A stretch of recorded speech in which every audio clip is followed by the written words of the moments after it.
परीक्षित बगिया में जो गए हैं फूल तोड़ने के लिए। लो महाराज पकड़ो,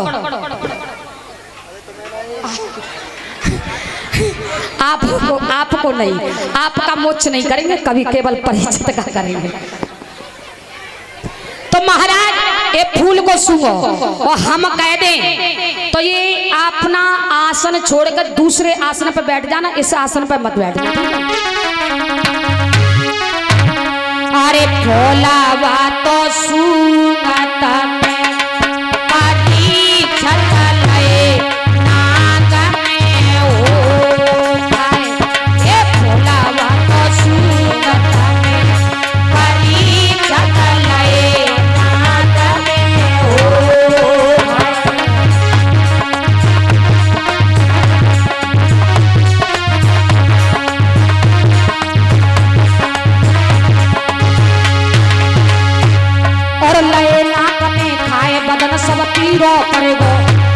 और सांस लपेटा ले पसीना आएगा ओ शिरो।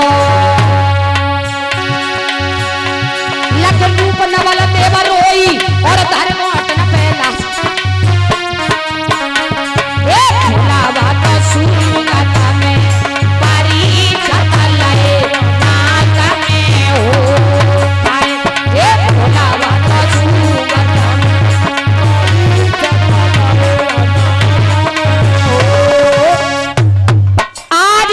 परीक्षित महाराज को तक्षक घात लगाए था, तक्षक ने खा लिया और जैसे तक्षक ने खाया तो नवल देव मैया रोने लगी है। नवल देव मैया रोने लगी तो नवल देव मैया ने एक पत्र लिखो गुरु धनवंतर के लिए, और वो पत्र गुरु धनवंतर के लिए पहुंचाए हैं। तो गुरु धनवंतर ने पत्र खोल करके पढ़ा तो गुरु धनवंतर कहने लगे 1400 चेलाओ, कहिए गुरुदेव, अपनी अपनी झोली उठा लो और चलो, तक्षक ने परीक्षित को खा लिया, उसे जीवित करके निकल चलेंगे। ठीक है सब सामान। तो आज मेरे भक्तों झोला ढोंगी भोंगी ले लिए है, कमंडल लेकर के, और गुरु धनवंतर 1400 चेलाओं को लेकर के चले। तो तक्षक घात लगाए था, तक्षक रास्ता में ही मिल गया और गुरु धनवंतर से कहने लगे कहाँ जा रहे हो? हस्तिनापुर।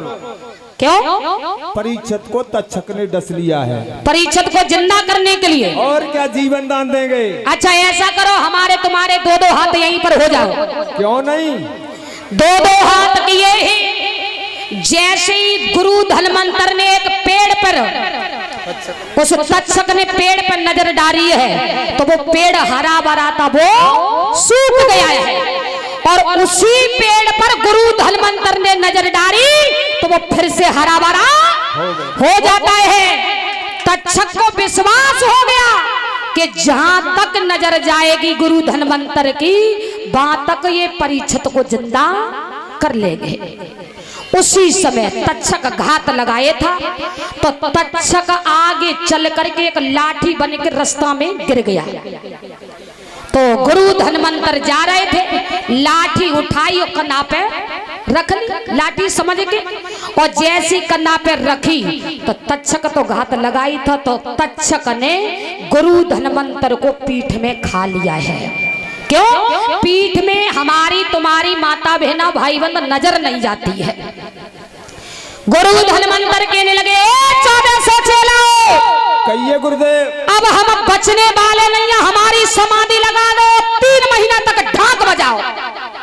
तो मेरे भैया समाधि लगा ली और 3 महीना तक ढाक बजाई, और जब ढाक बजाई तो तक्षक आए गए, काय को पागल है गए हो?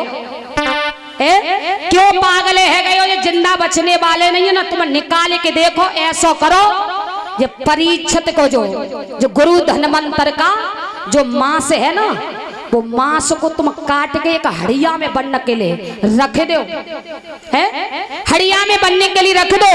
तो आज मेरे भक्तों जब 3 महीना ढाक बजाइए, 3 महीना बाद जब गुरु धनवंतर को निकाला तो वैसे के वैसे ही निकले हैं।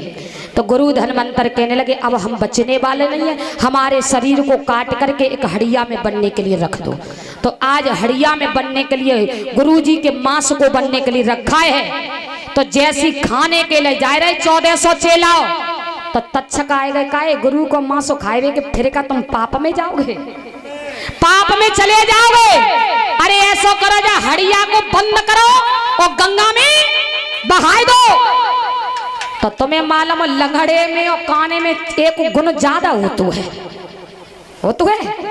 तो 1400 चेलाओं में कानो चेलाओ, तो पाने सोची काने चेला ने के गुरु मरे तो गए ही, और कछु ना है तो देख चाखी देख ले के कैसा गुरु को मांस। तो आज मेरे भैया गुरु को मांस निकालो हड़िया में, तो जा वाली उंगलियां पड़ गई, और जांगरिया को जैसी चाटो है और वही उसी काने चेला ने हड़िया को बंद किया, गंगा में बहा दिया है। और इधर बंगाल में वही हड़िया गंगा में बहती हुई बंगाल में पहुंची, और जब बंगाल में पहुंची है तो धोबी धोबिन में लड़ाई है गई। तो धोबिन बा गंगा में कूदने को आई न रहेगा, बांसुरी न बाजेगी, बांसुरी मैं जावे गंगा में कूद जाऊंगी मर जाऊंगी। तो वो धोबी कहने लगा, ए धोबी ने तू मुझे समझ रही है कि हम तो बचा ले, तू कल मरे तो बेहाल मत जा, कूद।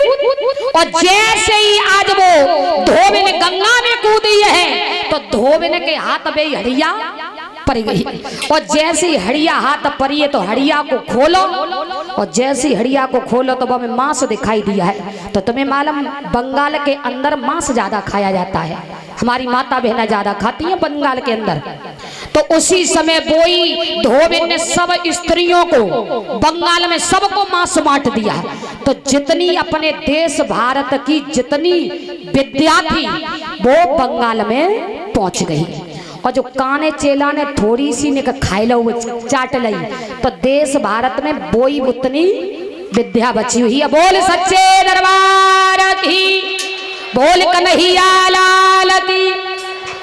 अब एक अनुरोध करूंगी, यहाँ पर जितने भैया खड़े हुए हैं, जितने भैया खड़े हुए हैं, पीछे भैया जितने खड़े हुए हैं, सभी से हाथ जोड़ करके करती हूँ कि भैया 2 मिनट के लिए केवल बैठ जा, 2 मिनट के लिए। तो आज मेरे भक्तों